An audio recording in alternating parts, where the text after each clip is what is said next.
الحمد لله نحمده ونستعينه ونستغفره ونعوذ بالله من شرور أنفسنا ومن سيئات أعمالنا ونعوذ بالله من شرور أنفسنا ومن سيئات أعمالنا ونعوذ بالله من شرور أنفسنا ومن سيئات أعمالنا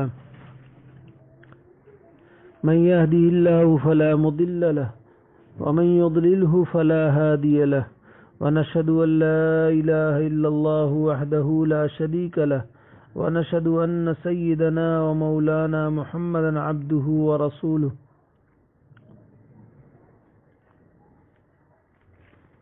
وصلى الله تعالى عليه وعلى آله وأصحابه وأزواجه وذرياته ومن تبعهم بإحسان إلى يوم الدين اما بعد دن کی سنتیں صبح سویرے اٹھتے ہی ان سنتوں پر عمل کرنا شروع کر دے۔ 1. نیند سے اٹھتے ہی دونوں ہاتھوں سے چہرے اور آنکھوں کو ملیں تاکہ نیند کا خمار دور ہو جائے۔ شمائل ترمذی۔ 2. جاگنے کے بعد جب آنکھ کھلے تو 3 بار الحمدللہ کہے اور 3 بار کلمہ طیبہ لا الہ الا اللہ محمد الرسول اللہ پڑھیں۔ 3. الحمدللہ الذی احیانا بعدما اماتنا والیہ النشور پڑھنا سنت ہے۔ شمائل ترمذی۔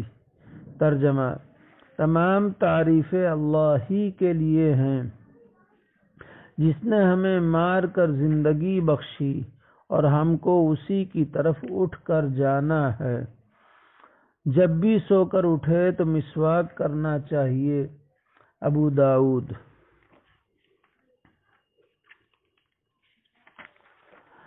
استنجے وغیرہ کے لیے پانی کے برتن میں ہاتھ نہ ڈبوئے بلکہ پہلے دونوں ہاتھوں کو 3 مرتبہ دھو لے تب پانی کے اندر ہاتھ ڈالے۔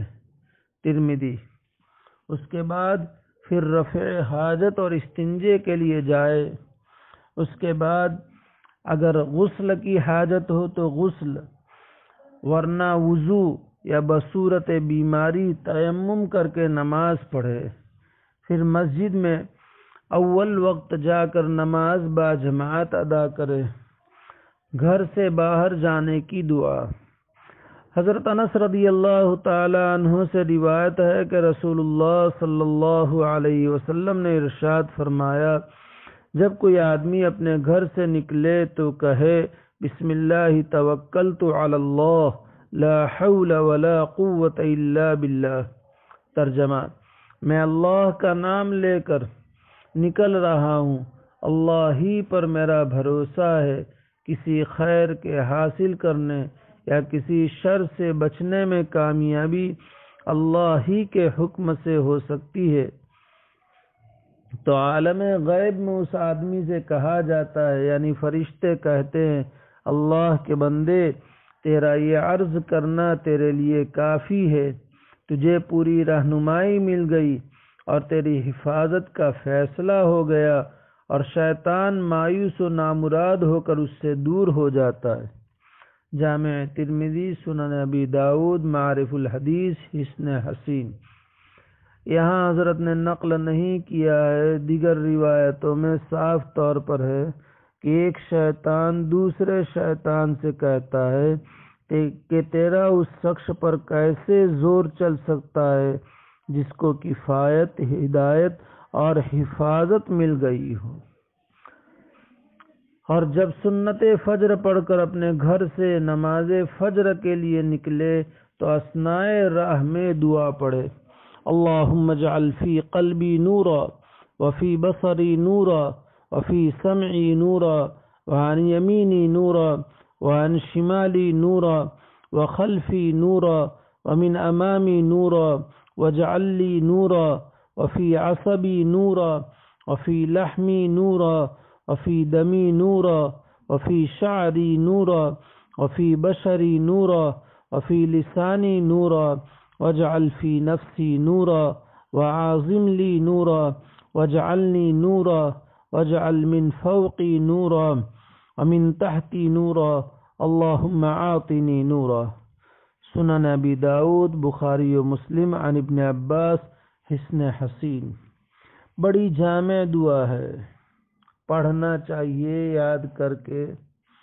ترجمے سے ہی واضح ہے، یا اللہ کر دے میرے دل میں نور، اور میری بینائی میں نور، اور میری شنوائی میں نور، اور میری داہنی طرف نور، اور میرے بائیں طرف نور، اور میرے پیچھے نور، اور میرے سامنے نور، اور کر دے میرے لیے ایک خاص نور، اور میرے پٹھوں میں نور، اور میرے گوشت میں نور، اور میرے خون میں نور، اور میرے بالوں میں نور، اور میرے پوست میں نور، اور میری زبان میں نور، اور کر دے میری جان میں نور، اور دے مجھے نور عظیم، اور کر دے مجھے سراپا نور، اور کر دے میرے اوپر نور اور میرے نیچے نور۔ یا اللہ دے مجھے نور۔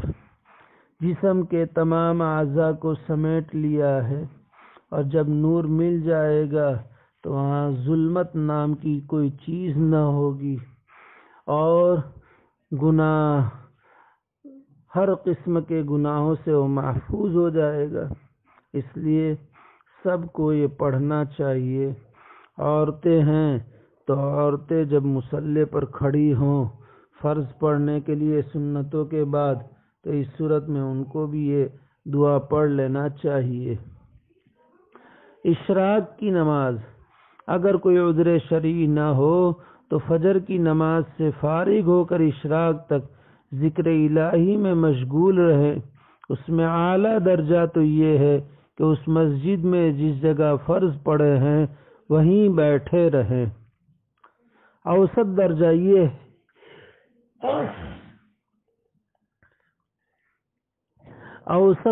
یہ ہے کہ اس مسجد میں کسی جگہ بھی بیٹھ جائے۔ ادنا درجہ یہ ہے کہ مسجد سے باہر چلے جائیں لیکن ذکر الہی برابر زبان سے ادا کرتے رہیں۔ جب آفتاب نکلنے کے بعد اس میں چمک آ جائے، تقریباً آفتاب نکلنے کے 15 منٹ کے بعد 2 رکعت نفل پڑھیں تو پورے ایک حج اور پورے عمرے کا ثواب ملتا ہے۔ اس کو نماز اشراق کہتے ہیں۔ جو شخص اشراق کے وقت 2 رکعت نفل پڑھے تو اس کے سب گناہ صغیرہ معاف کر دیے جاتے ہیں۔ الترغیب والترہیب۔ صبح کی دعا، حضرت ابن عباس رضی اللہ تعالی عنہما فرماتے ہیں کہ حضور نبی کریم صلی اللہ علیہ وسلم نے ارشاد فرمایا کہ جو شخص صبح اس آیت کو پڑھتا ہے اس کی دن بھر کی چھوٹی ہوئی نیکیوں کا اس کو ثواب مل جاتا ہے، اور جو شام کے وقت پڑھتا ہے اس کو رات بھر کی چھوٹی ہوئی نیکیوں کا ثواب ملتا ہے۔ اعوذ باللہ من الشیطان الرجیم، بسم اللہ الرحمن الرحیم۔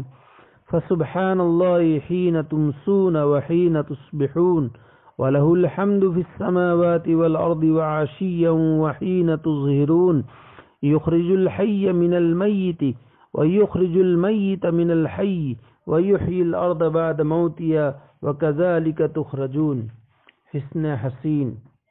ترجمہ، جس وقت تم لوگوں کو شام ہو اور جس وقت تم کو صبح ہو اللہ تعالیٰ کی تسبیح کرو، اور آسمان و زمین میں وہی اللہ تعریف کے قابل ہے۔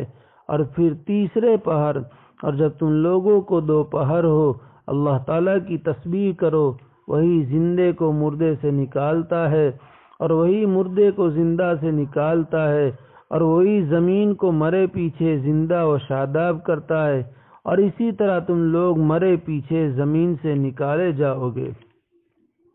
نماز اشراق سے فارغ ہونے کے بعد اپنے ذریعہ معاش میں مشغول ہو جائیں، کسب حلال و طیب حاصل کریں۔ اس کے علاوہ دیگر فرائض و واجبات کی ادائیگی اور تمام امور زندگی میں اتباع سنت کا اہتمام رکھیں۔ پھر جب آفتاب کافی اونچا ہو جائے اور اس میں روشنی تیز ہو جائے تو نماز چاشت ادا کریں۔ 4 رکعت سے لے کر 12 رکعت اس نماز کی رکعتوں کی تعداد ہے۔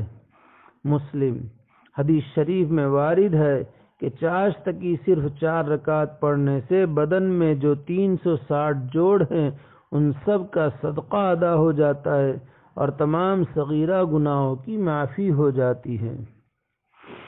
یہاں یہ بات بھی یاد رکھنا چاہیے کہ فجر کی نماز کے بعد سونا مکروہ ہے بلا عذر کے عام حالات میں، اور فجر کے بعد سونے سے تنگ دستی اور فقیری آتی ہے، اور ہمارے مشائخ علامہ شامی علیہ الرحمہ نے اس کو صاف طور پر نقل کیا ہے اور ہمارے مشائخ کا اس پر عمل رہا ہے۔ ہم نے اپنے حضرت دامت برکاتہم العالیہ حضرت الشاہ مولانا محمد قمر الزمان صاحب کو دیکھا، سفر میں حضر میں بہت مرتبہ دیکھا اور بہت مرتبہ ساتھ میں رہنا بھی ہوا، کبھی بھی اشراق سے پہلے نہیں سوئے۔ ایک موقع پر حضرت تقریباً رات 2:45 بجے سفر سے آئے تو حضرت نے پھر فجر کی نماز رات بھر سوئے نہیں، فجر کی نماز ادا کی اور ادا کرنے کے بعد اشراق تک بیدار رہے اور اشراق پڑھ کر کے پھر آرام فرمایا۔ لہذا یہ بڑا مبارک وقت ہے۔ آپ صلی اللہ علیہ وسلم نے اپنی امت کے لیے صبح کے وقت میں برکت کی دعا فرمائی، اللہم بارک لامتی فی بکورہا، تو اس کو غفلت میں نہیں گزارنا چاہیے۔ اللہ تعالی مجھے، سننے والوں کو اور پوری امت کو اس پر عمل کرنے کی توفیق عطا فرمائے، آسان فرمائے، مدد فرمائے۔ اللہ تعالی اس کہنے سننے کو قبول فرمائے، اور اللہ تبارک تعالی کہنے والے کے لیے، سننے والوں کے لیے، اقوام عالم کے لیے اسے ہدایت کا، نجات کا، امن کا ذریعہ بنائے، فتنوں سے حفاظت فرمائے۔ اللہ تعالی اخلاص کے ساتھ، دل کی عظمت، عقیدت اور محبت کے ساتھ نبی اکرم صلی اللہ علیہ وسلم کی پاکیزہ سیرت اور پاکیزہ تعلیمات کو بار بار پڑھنے کی، کہنے کی، سننے کی، زندگیوں میں اپنانے کی توفیق عطا فرمائے، آسان فرمائے، مدد فرمائے۔